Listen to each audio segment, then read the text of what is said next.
जज की इस तरह की मानसिकता है, अगर वो कटमुल्ले जैसा शब्द इस्तेमाल कर रहे हो, कह रहे कि देश बहुसंख्यों के हिसाब से चलेगा, तो फिर तो फैसले भी बहुसंख्यों के हिसाब से होंगे। दोस्तों नमस्कार, मेरा नाम है अरुण और आप देख रहे हैं टाइम्स एक्सप्रेस। आपको बता दें इलाहाबाद हाईकोर्ट के सिटिंग जज शेखर यादव के एक बयान के बाद बवाल मच गया। आपको बता दें उन्होंने जो है विश्व हिंदू परिषद के कार्यक्रम में एक विवादित बयान दे दिया। उन्होंने कहा है कि जो कटमुल्ले है वो जो है देश के लिए खतरनाक है। तो जो शब्द उन्होंने जो इस्तेमाल किया उसको लेकर लगातार बवाल मच गया कि एक सिटिंग जज इस तरह शब्दों का किस तरह इस्तेमाल कर सकता है, एक धर्म विशेष के खिलाफ किस तरह से इस तरह शब्दों का इस्तेमाल कर सकता है। उन्होंने ये भी कहा कि जो देश है वो बहुसंख्यकों के हिसाब से चलेगा। तो क्या एक जज किसी के हिसाब से काम करेगा? क्या एक जज समुदाय विशेष के हिसाब से काम करेगा? क्या उसके अंदर जो चीजें जो उसने बोली है तो क्या उसके एक्शन में भी वो चीजें दिखाई देगी? और आज एक जज जो हाईकोर्ट में है, अगर वो कल सुप्रीम कोर्ट में जाएगा तो क्या ये सारी चीजें फैसलों पर भी सवाल उठेगा? इस सारे मुद्दों को लेकर बातचीत करें। मेरे साथ जो है महमूद पराचा जी है, देश के जाने माने वकील है। सर आपका स्वागत है टाइम्स एक्सप्रेस पे। सर ये जो बयान आया है, शेखर यादव जी है, इन्होंने जो बयान दिया है वो कह रहे कि कटमुल्ले खतरनाक होते हैं। कैसे देख रहे हैं? देश के लिए नहीं सोचते ये सब लोग। देखिए, ये तो सबसे पहले तो मैं आपको ये दिखाना चाहता हूँ कि सुप्रीम कोर्ट ने 7 मई 1997 को एक रेजोल्यूशन पास किया था जिसमें उन्होंने रीट्रेट किया था कि एक बार फिर फुल कोर्ट की मीटिंग में सुप्रीम कोर्ट की, वो मैं आपको दिखाना चाहता हूँ आपके दर्शकों को। जी। इसका 8वां पॉइंट जो है वो ये है, 8वां पॉइंट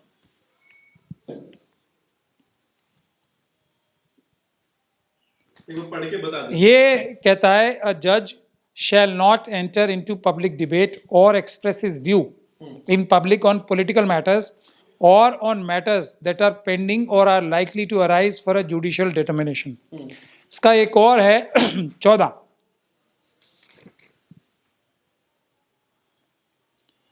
14 ये कहता है कि every judge must at all times be conscious that he is under public gaze and there should be no act or omission by him which is unbecoming of the high office he occupies and the public esteem in which the said office is held.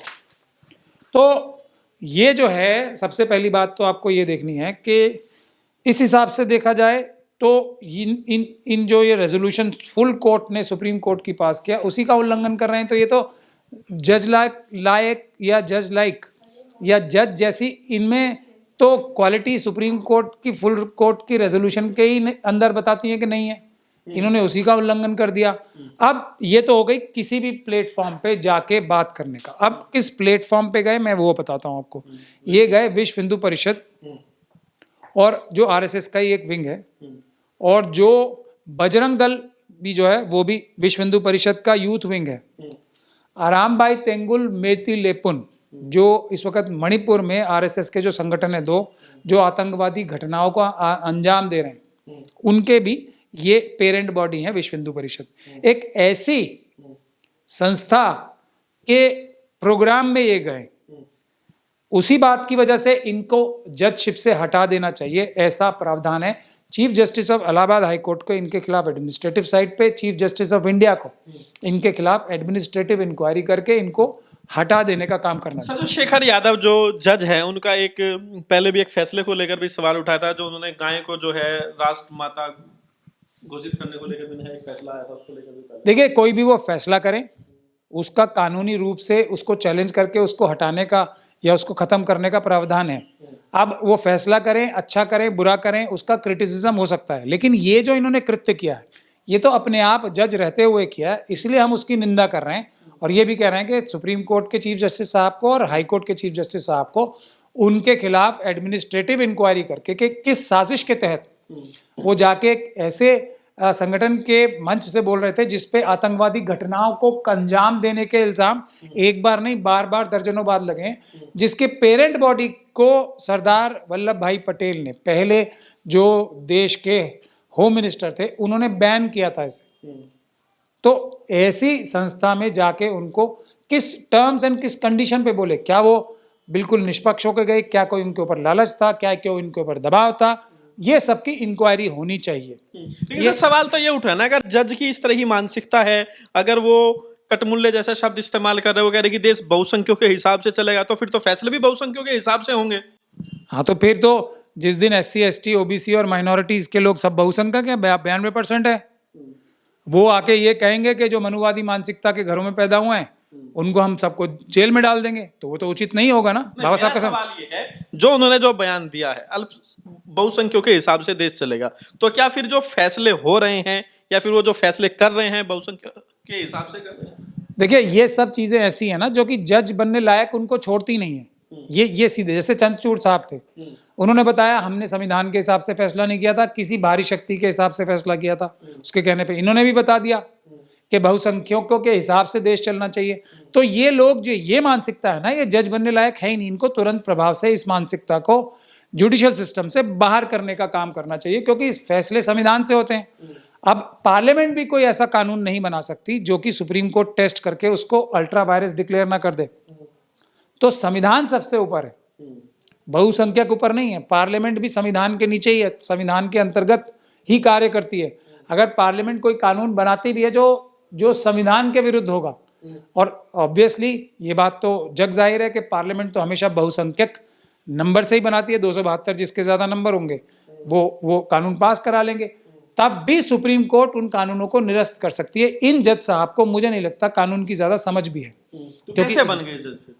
अब ये तो आपके समझ नहीं है, तो ये तो होएगी तभी जज बने। नहीं, जज कैसे बनते हैं ये आप एक नहीं दर्जनों हो आप, सकता है मानसिकता इस तरह की हो, लेकिन तो इसीलिए मैं कह रहा हूँ जज कैसे बन गए, मैं यही कह रहा हूँ, क्योंकि हमारे जज बनाने का जो सिस्टम है, अभी मैं चीफ जस्टिस चंद्रचूड़ साहब का एक इंटरव्यू दे रहा था। आजकल वो इंटरव्यू बहुत दे रहे हैं, पता नहीं क्यों, रिटायरमेंट के बाद बड़े पब्लिक में इंटरव्यू दे रहे हैं।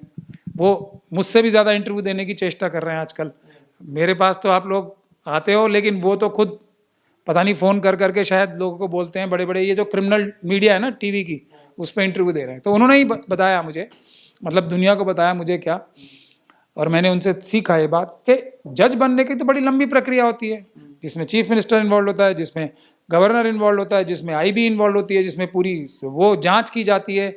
फिर चीफ जस्टिस जो होते हैं और बाकी जजेस जो होते हैं जो कोलिजियम के, वो उस पर ध्यान लगाते हैं। तो IB हमारी सो रही थी क्या ये मानसिकता अगर बताई थी, तो उस समय के इलाहाबाद हाई कोर्ट के चीफ जस्टिस के ऊपर भी एक सवालिया मार्क आएगा, और उस समय के चीफ जस्टिस जो बोबड़े साहब थे, क्योंकि ये 2019 दिसंबर में बने और ये रिटायर होना है 2026 को, तो 2027 में यूपी के चुनाव भी हैं। अब आप जो बिंदु हैं उनको जोड़ लीजिए अपने आप। अगर 2026 में ये रिटायर होंगे, तो एक जब अभी कलकत्ता से एक जज थे जिन्होंने तुरंत के तुरंत बीजेपी की टिकट ली और उसके बाद चुनाव लड़ने के लिए तत्पर हो उठे। तो 26 में रिटायर हो गए, ये भी हो सकता है कि ये भी बीजेपी ज्वाइन करने के फिराक में हो या उसकी तलाश में हो। कि जज का ओहदा तो सर किसी विधायक सांसद से बहुत बड़ा होता है सर। वो जो जज अपने आप के अंदर जिसकी मानसिकता जज वाली हो, जिसके अंदर लालच भरा होगा ना, वो तो लालच की चीजों पे जाएगा ना। तो सर आपको क्या लग रहा है, जज जो इस तरह की बातें कर रहे हैं तो उनके खिलाफ कोई एक्शन हो सकता है? नहीं, मुझे तो सबसे ज्यादा दुख इस बात का है, एक्शन तो होगा और होना ही चाहिए। इनके खिलाफ इम्पीचमेंट भी हो सकती है, और मेरे ख्याल से तो इनको इलाहाबाद हाई कोर्ट के चीफ जस्टिस साहब को इनके खिलाफ एडमिनिस्ट्रेटिव इंक्वायरी करनी चाहिए। चीफ जस्टिस ऑफ इंडिया को इनके खिलाफ एडमिनिस्ट्रेटिव इंक्वायरी करनी चाहिए। मगर मुझे सबसे ज़्यादा दुख इस बात का है कि ये यादव समाज से आते हैं, यानी कि ये OBC समाज से आते हैं, फिर भी बाबा साहब के संविधान की इतना उल्लंघन कर रहे हैं। इस बात का मुझे सबसे ज़्यादा अफसोस और दुख है।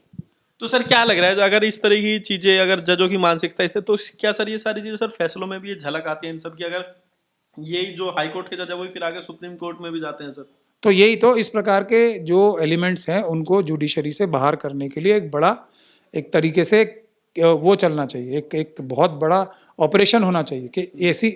और मेरा तो कहना ये है कि सभी जजों को लाई डिटेक्टिंग टेस्ट पे बिछाना चाहिए कि उनकी मानसिकता जानने के लिए, और उनका नार्को एनालिसिस टेस्ट भी करना मेरे ख्याल से अब ज़रूरी हो गया, क्योंकि ये इस प्रकार के जज तो हाई कोर्ट में आ गए। अब ये तो बड़े दुख और शर्म और हैरानी की बात है ना। एक UN चार्टर भी है जो बेंगलोर में हुआ था कि जजेस की क्वालिटी क्या होनी चाहिए और जजेस को बिहेव कैसे करना चाहिए, वो हमारे खुद बेंगलोर डिक्लेरेशन है UN का।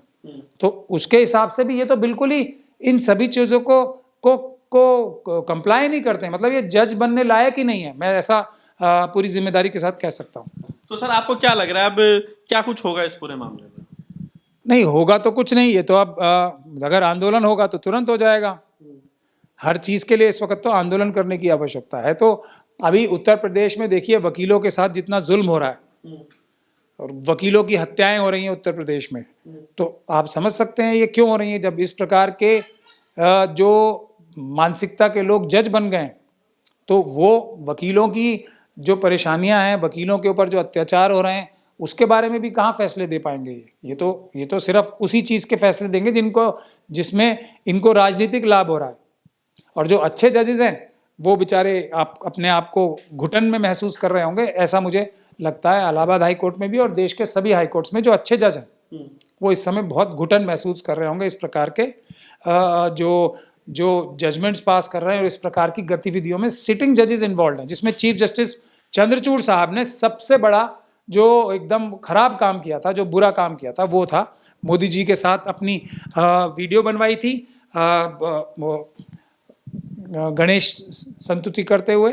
और उसके अलावा उन्होंने जब ये सर एक सवाल, आखिरी सवाल है, अगर सर जज की इस तरह की मानसिकता है और अगर वो उसको जग जाहिर कर रहा है, एक मंच पर जा रहा है और एक संगठन जो राइट विंग का संगठन है जिसकी विचारधारा पूरा देश जानता है, अगर वो वहां पे जाकर कोई भाषण देता है, तो क्या देश के अल्पसंख्यक को भरोसा होगा जुडिशियल सिस्टम पर, ऐसे जजों पर, अगर वो उनके केस देख भी रहे होंगे? सर खुद मैं कह रहा हूँ यादव समाज को भरोसा होगा ऐसे जज पे, कि जब जो इतनी ऐसी मानसिकता रखते हैं, जो साफ नजर आ रहा है कि अपने किसी एक्सटर्नल रीजंस की वजह से ऐसा दे रहे हैं, तो यादव समाज को भी कहाँ भरोसा होगा।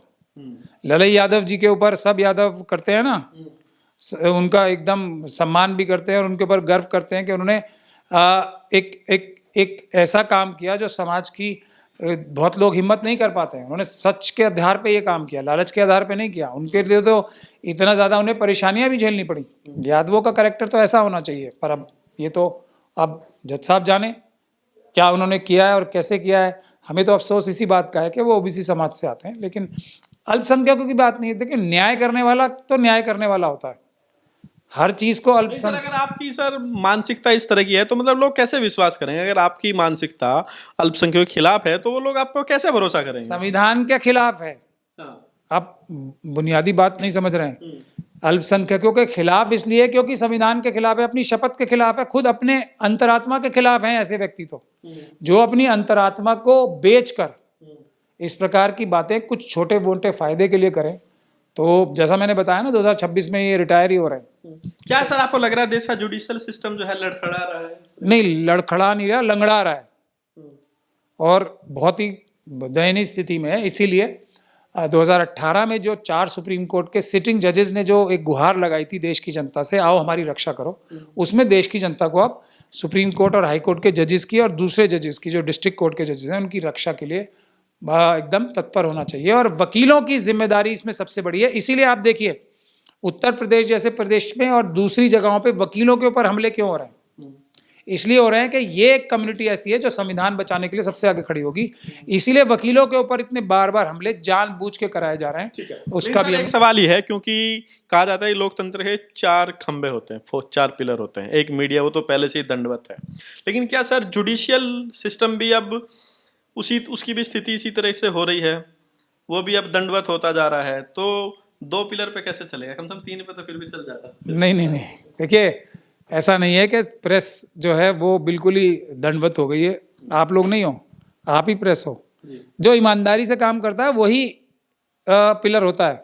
बेईमान लोग तो कभी होते, दीमक तो किसी भी उसमें लग जाती है ना, लेकिन जो बचा हुआ पिलर का हिस्सा है, जैसे आप लोग हो, सोशल मीडिया के लोगों ने, ये जो टेलीविजन का मीडिया खास तौर पे, जो क्रिमिनल्स हैं उनको एकदम नकारा बना दिया, मतलब उनको पूरी तरीके से एकदम आपने जीरो करने की स्थिति में ला दिया।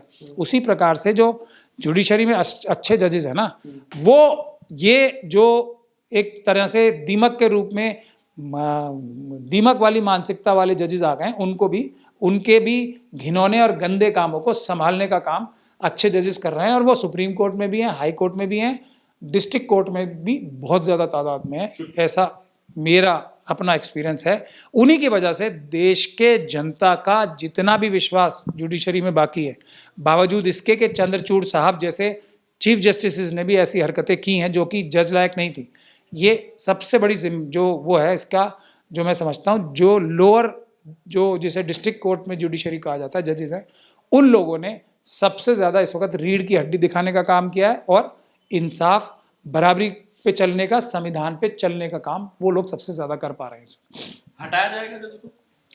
अगर Impeachment की अगर अगर अगर देखिए, अगर इसके लिए एक तो जनता अगर जागरूक हो गई तो बिल्कुल हटाया जाएगा। ये तो जज बनने लायक है ही नहीं ना। इन्होंने साबित कर दिया, बियॉन्ड डाउट साबित कर दिया, ही इज नॉट अ जज मटेरियल।